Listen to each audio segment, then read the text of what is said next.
já deves conhecer o famoso logotipo da marca presente em corridas de motocross, eventos de desportos radicais e até nos eSports. Mas o que é que está realmente por detrás do sucesso desta empresa? Hoje vamos então entrar na história de uma das marcas mais explosivas e influentes do mundo das bebidas, a Monster Energy. Como é que uma empresa deste tipo conseguiu uma valorização em bolsa superior a 128.000%?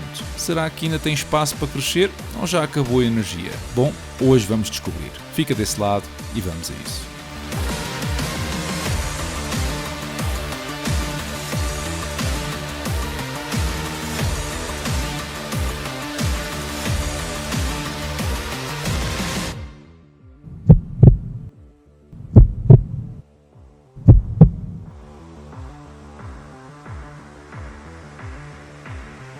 Olá e sejam bem-vindos a mais um episódio do canal Dividendos. A Monster Beverage Corporation, mais conhecida como Monster Energy, é uma das empresas líderes no mercado das bebidas energéticas e muito provavelmente já tinhas ouvido falar na empresa. O que certamente não sabias é que foi fundada em 1935 sob o nome de Hansen's Juices, uma empresa que originalmente produzia sumos naturais, mas que em 2002 passou a focar-se no segmento dos energéticos, adotando o tal nome que tem atualmente. Desde então, a Monster Energy tornou-se rapidamente uma das mais reconhecidas marcas globalmente nesse nicho de mercado, competindo diretamente com a gigante Red Bull. E digo gigante porque o mercado das bebidas energéticas cresceu de forma exponencial nas últimas décadas, com a procura de produtos que prometem um aumento de energia, do foco e do desempenho físico. A Monster aproveitou esta tendência ao oferecer uma variedade de bebidas com um portfólio que inclui diferentes sabores e linhas de produtos, como por exemplo o tradicional Monster Energy, além das séries Java Monster, Monster Rehab, Bang Energy, entre muitas outras voltadas para consumidores com preferências específicas, como bebidas com menor teor calórico ou bebidas voltadas para as atividades desportivas. Além das bebidas energéticas, a Monster tem ainda uma marca de águas e de cervejas artesanais, bem como bebidas maltadas com sabor. Vocês podem ver as diferentes marcas do portfólio na imagem. Um dos maiores pilares do sucesso da empresa é a sua abordagem agressiva e eficaz no marketing, onde a empresa se associa fortemente ao estilo de vida de esportes radicais e à cultura jovem. Patrocina uma ampla gama de eventos e atletas de desportos como o motocross, o skate, o surf e até desportos eletrónicos, o que contribui para uma imagem de marca radical e orientada à performance. Além disso, a Monster investe pesadamente em parcerias com celebridades e influencers, o que amplia ainda mais o seu alcance neste público-alvo. Com esta estratégia da marca focada em experiências e entretenimento acaba por se diferenciar de outras marcas, pois cria aqui uma espécie de vínculo emocional com o público, especialmente, como eu disse, entre os mais jovens. O logótipo da garra do monstro, facilmente reconhecível, fortalece precisamente esse apelo que acabo de mencionar. A Monster compete principalmente com a Red Bull, que eu também já falei aqui, a marca dominante no segmento, e com outras marcas mais pequenas, regionais e com algum alcance global. Enquanto a Red Bull é amplamente conhecida por ser a pioneira das bebidas energéticas, a Monster conseguiu diferenciar-se ao oferecer produtos com maior volume, ou seja, latas maiores, e variedades que apelam a uma gama mais ampla de consumidores. Em termos de estratégia de preços, a Monster posiciona-se de maneira competitiva, geralmente com preços ligeiramente inferiores aos da Red Bull, oferecendo assim mais bebida por lata. Isto ajudou a atrair consumidores que procuram uma alternativa com bom custo-benefício, sem perder a qualidade. Marcas como a Rockstar, que foi entretanto comprada pela Pepsi, ou recentemente a Celsius, são outros concorrentes também muito conhecidos. Aliás, nós podemos ver precisamente a venda de bebidas energéticas nas lojas de conveniência nos Estados Unidos, que também vamos ver mais à frente é o mercado mais importante, e reparem que a Monster e a Red Bull representam mais de 2/3 no mercado. Uma menção honrosa também para a Celsius, que das restantes é a que mais quota de mercado está a ganhar. É também importante mencionar aqui que a Red Bull é uma empresa privada, ao contrário das restantes, que são transacionadas em bolsa. Mas voltando ao negócio da Monster e entrando no modelo de negócio, a empresa reporta através de 4 segmentos. segmentos: a Monster Energy Drinks, que inclui as bebidas energéticas Monster Energy, Reign Total, Body Fuel, Rainstorm, Bang Energy e Monster Tour Water, e este segmento gera a maior parte das suas receitas, vendendo as bebidas prontas para consumo a distribuidores de bebidas ou diretamente aos grandes retalhistas e lojas especializadas. Este segmento, apesar de gerar receitas operacionais mais altas por unidade, tem uma margem de lucro bruto menor do que o segmento das marcas estratégicas. E este segundo segmento, das marcas estratégicas, engloba as marcas da bebida energéticas que foram adquiridas da Coca-Cola em 2015. Além de marcas mais acessíveis como a Predator e Fury, as receitas vêm principalmente da venda de concentrados e base de bebidas para operações de engarrafamento que transformam esses concentrados em bebidas prontas para venda. O terceiro segmento são as marcas de álcool, onde envolve aqui as cervejas artesanais, os hard seltzers e bebidas malteadas, principalmente para distribuidores de cerveja nos Estados Unidos. Este segmento possui margens de lucro bruto menores em comparação com o segmento das bebidas energéticas. E por fim, existe um quarto segmento, onde a empresa inclui produtos vendidos pela American Fruits and Flavors a clientes independentes. Esta empresa é, portanto, uma subsidiária, digamos assim, da Monster Beverage. A Monster também terceiriza todo o processo de fabrico, engarrafamento e empacotamento a outras empresas através de parcerias com empresas mais pequenas e espalhadas pelo mundo. E isto é resultado de um marco importante na história recente da Monster, que foi o investimento da Coca-Cola, onde adquiriu uma participação significativa em 2015 e atualmente controla 20% da empresa. Este acordo ajudou a Monster a fortalecer a distribuição global, já que ela passa a contar assim com a extensa rede de distribuição da Coca-Cola. Isto ajuda a explicar a dependência de alguns clientes, sobretudo no ramo de bebidas não alcoólicas, onde grande parte dos engarrafadores da rede Coca-Cola são os maiores clientes da Monster, além dos retalhistas como o Walmart, a Costco e a Amazon. No segundo segmento, digamos, de clientes de bebidas alcoólicas, estão presentes grandes distribuidores como a Reyes Beverage Group ou a Ben e Keith Company. Falando então de dependências, por exemplo, a Coca-Cola Consolidated representou cerca de 10% das vendas do ano passado, enquanto a Coca-Cola Euro-Pacific Partners contribuiu com 13% da receita. Uma redução na compra por parte destes grandes clientes poderia impactar negativamente as finanças da Monster. Olhando então finalmente para os números de 2023, a Monster cresceu a receita a 13%, em linha com o crescimento do ano anterior, e atira assim a receita para os 7 mil milhões de dólares. Por outro lado, o crescimento mais modesto das matérias-primas foi suficiente para recuperar a margem bruta da empresa, que em 2022 tinha caído 6% e agora acabou por recuperar metade dessa queda. Vemos também uma margem líquida de 23%, um valor que eu confesso me surpreendeu. O crescimento de lucro líquido beneficia de uma comparação com um ano atípico, mas ainda que a margem líquida normalizada fique nos 20%, continua esta a ser uma margem muito saudável. De salientar que o volume das vendas aumentou quase 10%, mostrando que grande parte do aumento na receita não está meramente associado ao preço. Desagregando então os 7 mil milhões de dólares por segmentos, vemos claramente a preponderância do mercado americano e das bebidas energéticas que o mesmo consome. Voltando atenções rapidamente para os 6 meses de 2024, vemos também que o crescimento se mantém, apesar da receita estar a crescer a apenas 5% e o lucro líquido a 6% no que levamos já deste ano. A nível de ativos, a Monster tem cerca de 1,5 mil milhões de dólares em caixa, com praticamente um terço dos ativos totais a serem intangíveis. E já sabem que eu gosto de ver sempre valores mais baixos, preferencialmente inferiores a 25% dos ativos, mas neste caso também não anda assim tão longe. O que anda longe, sim, são os passivos, que estão a quilómetros de distância dos 8 mil milhões de dólares de ativos da Monster. A dívida são apenas 750 milhões de uma linha de crédito da JP Morgan, pelo qual a empresa paga mais de 6% ao ano em juros até 2027.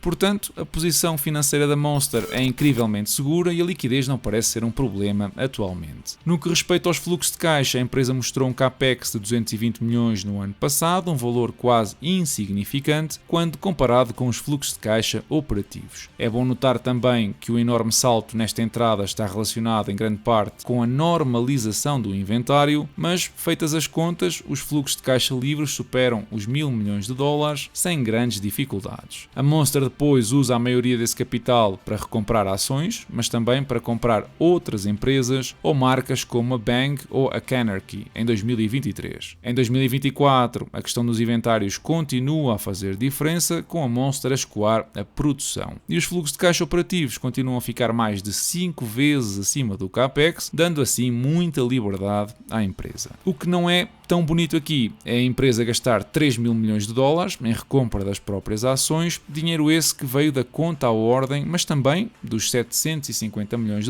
que vimos que a Monster pediu emprestado à JP Morgan e que atualmente paga 6% por eles. Ora, a menos que o custo de capitais próprios seja superior a 6%, esta decisão é um aberrante truque financeiro para passar a ideia de algum crescimento e potencialmente conseguir alguns bónus para os quadros executivos. Bom, mas chegou então o momento de olhar para o histórico da Monster e perceber porque é que esta empresa conseguiu, por exemplo, bater a Alphabet em retornos nos últimos 20 anos. E antes de vermos os gráficos, convém relembrar que os valores de 2024 são uma estimativa para o que resta ainda deste ano. Ora então, a receita mostra um crescimento de 11% ao ano, com uma margem bruta em declínio, tendo perdido 6% de margem nos últimos 10 anos. No entanto, a tendência do gráfico é das mais bonitas que vão ver hoje. O EBITDA tem uma ligeira quebra em 2022, fruto dos custos com a inflação, mas apresenta um crescimento anual de 9%.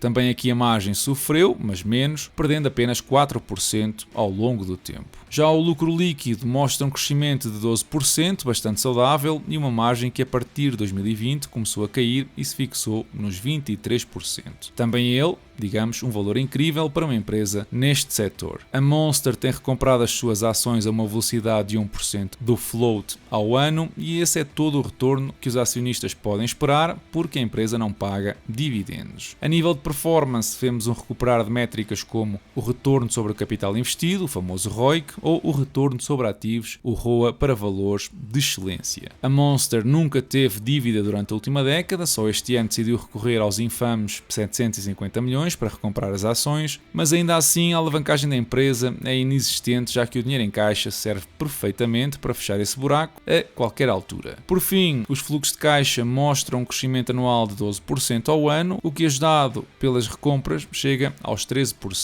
Os fluxos de caixa relativos aos acionistas sofreram um pequeno desvio em 2024, pelo motivo que eu referi, e por isso apresentam ali crescimentos de 18% ao ano, o que nós vamos ter que normalizar para projetar o futuro desta empresa. Mas antes disso, vamos começar por descobrir a velocidade a que este setor ou indústria está a crescer, especialmente nos Estados Unidos, que é onde importa, porque é o mercado mais importante para a Monster. Ora, então, segundo alguns estudos que eu encontrei, os crescimentos andam entre os 7% a 8% ao ano até 2031 e, portanto, a minha projeção do EBITDA vai estar alinhada com estas projeções. Crescimentos entre 6% a 9% para dar mais amplitude aos resultados terminam, e considerando aqui que a Monster tem zero dívida em 2034 e que abdica totalmente de recomprar ações, num retorno anual de 9%.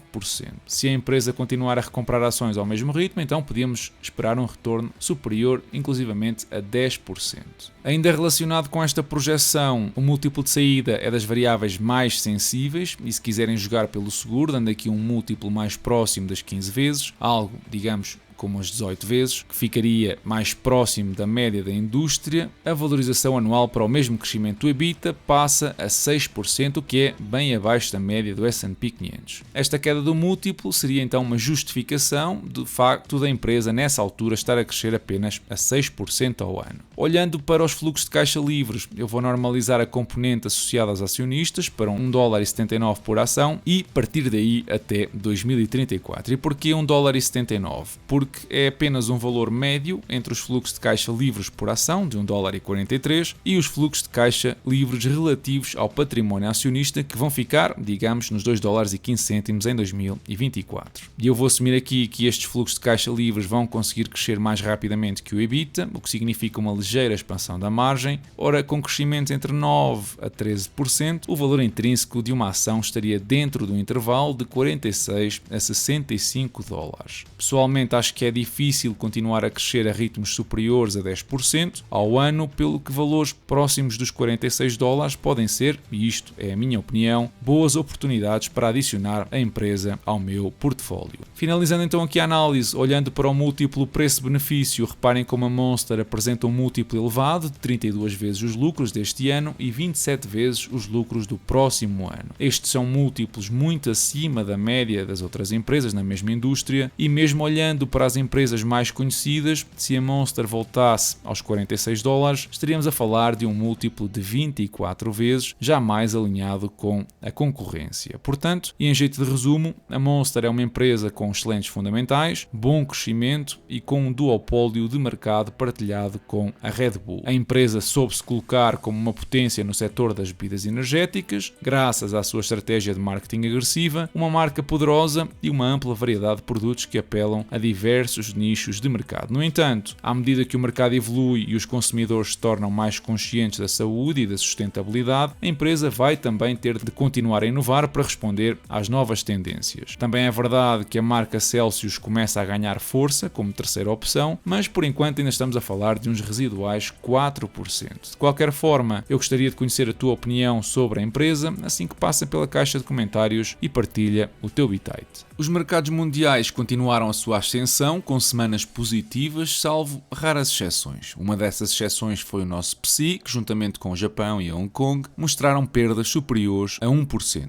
O governo propôs um aumento de 2,1% na função pública até 2026 e isto é um valor que fica abaixo das previsões da inflação para 2025 e 2026, segundo o Banco de Portugal. Portanto, os funcionários públicos iriam ficar todos um pouco mais pobres caso não fosse a descida ou a atualização de IRS no orçamento do próximo ano. E porquê? Porque a atualização dos escalões vai compensar de alguma forma este efeito. A diretora do FMI, que normalmente tem menos tempo na língua que os representantes institucionais europeus, veio alertar de que o futuro mostra-se complicado com baixos crescimentos e dívidas elevadas. A senhora Cristalina defende que são necessárias reformas, sobretudo no mercado laboral, e também aumentar a produtividade. Conselhos, digamos, de bom senso e que infelizmente ninguém tem muita coragem para implementar, dado que implica cortar em despesas públicas e, digamos que para um governo não são medidas muito populares. Sabem o que é mais fácil? Fazer como a Itália, que depois de ter duplicado o imposto para patrimónios superiores a 250 mil euros, agora vai atrás do pessoal que investe em criptomoedas ao duplicar aqui também o imposto sobre as mais-valias. E o que é que vai acontecer na Itália? Bom, vai ser o mesmo que ocorreu na Índia. Sobem o imposto e o pessoal muda de jurisdição ou deixa pura e simplesmente de declarar. Boa sorte às autoridades tributárias a tentar descobrir as transações cripto em exchanges não reguladas na Europa. Este tipo de políticas faz lembrar a metáfora da enguia. Quanto mais apertas e tentas segurar a mesma com as mãos, mais ela te escapa. O Banco Central Europeu continua a política monetária ao cortar as taxas de juros novamente em 0,25% e lembrem-se que este corte vai ter efeito em corretoras como a Trade Republic já na próxima semana, mas também nos depósitos a prazo de todos os bancos nacionais. É muito provável que na próxima reunião de dezembro voltem a descer na mesma medida e assim fechamos 2024 nos 3%. Finalizando as notícias desta semana com a potencial suspensão dos passes gratuitos no final deste mês, porque o Estado está em atraso com os pagamentos às empresas prestadoras de serviços. A mim parece-me uma consequência natural, depois da promessa da gratuidade total para os jovens, que assim retiram às empresas o capital inicial dos passes. O desconto antes era de 25%, o que significa que as empresas recebiam imediatamente 75% do valor do passe e agora recebem zero, ficando dependentes dos pagamentos do Estado. Ora, se o Estado falha, não há almoços grátis e, portanto, voltamos aos pagamentos normais pelos passes. As empresas e as pessoas não vivem de promessas e se não há dinheiro, como se costuma dizer, não há vícios. No que respeita ao portfólio, esta semana fechou nos 59% de valorização e conseguiu $52 em dividendos até agora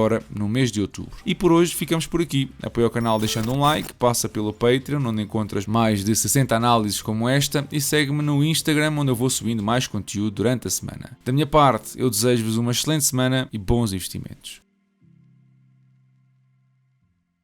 Gostava de parar um bocadinho Porque eu às vezes ouço alguns discursos e ouço a Catarina Martins e parece que, para algumas pessoas em Portugal, parece que as boas empresas são as empresas que estão prejuízo. O IRC não é um imposto sobre as grandes empresas. O IRC é um imposto sobre qualquer empresa que tenha lucros. É um imposto sobre os lucros. E eu ouço alguns discursos, parece que as boas empresas são as empresas que dão prejuízo. As empresas que dão prejuízo são aquelas que chegam ao fim do mês e não têm dinheiro para pagar salários aos trabalhadores, nem têm dinheiro para pagar aos fornecedores. Parece que as boas empresas são as empresas que não conseguem crescer. As empresas que não conseguem crescer são aquelas em quem ninguém quer investir. São aquelas em que os trabalhadores andam com o coração nas mãos todos os meses sem saberem se vão ter emprego para o mês que vem. O que eu quero é que as empresas tenham lucro e deem cada vez mais lucro e tenham cada vez maior dimensão. E o papel das políticas públicas é criar as condições necessárias para isto acontecer. E eu quando ouço a Catarina Martins dizer é pouco, vamos lá ver, Portugal tem, dos países europeus da OCDE, Portugal tem a mais alta taxa estatutária de IRC de todos. E nós achamos que isto é pouco, ainda pagam pouco. Eu chamo a atenção para uma coisa, e que é curiosa. A Irlanda, que é um país muito criticado sempre também por quem defende uma fiscalidade cada vez mais alta sobre as empresas, e que é um país que sempre defendeu taxas baixas de IRC, tem uma taxa, creio eu, de 12,5%, é um país que, curiosamente, tem uma percentagem sobre o seu PIB de receita de IRC mais elevada do que Portugal. Não é por ter taxas muito elevadas que nós temos grandes receitas de IRC, é por deixarmos as empresas crescer e a iniciativa privada crescer que nós conseguimos ter mais investimento, ter mais crescimento e mais receita fiscal. E eu chamo a atenção, sabem qual é o salário mínimo na Irlanda? São 1.866 euros, ou 1.886. E o salário médio são mais de 3.000 euros. Vamos comparar isto com Portugal e vamos mesmo pensar se o que nós queremos é tributar mais as empresas ou ter empresas com trabalhadores muito mais bem pagos. Eu, pela minha parte, quero uma fiscalidade competitiva e isto tem a ver com isso. Isto é um imposto sobre as empresas, mas que se reflete sobre as pessoas e se reflete sobre a capacidade do país de criar riqueza. E isto, para mim, é que é fundamental e é estratégico. E, portanto, eu ver esta discussão sobre uma descida de 1 ponto percentual na taxa do IRC, que ainda assim nos deixa na tabela dos campeões sobre quem mais tributa as empresas, eu acho que isto que é um bocadinho surreal. Damn right, damn right.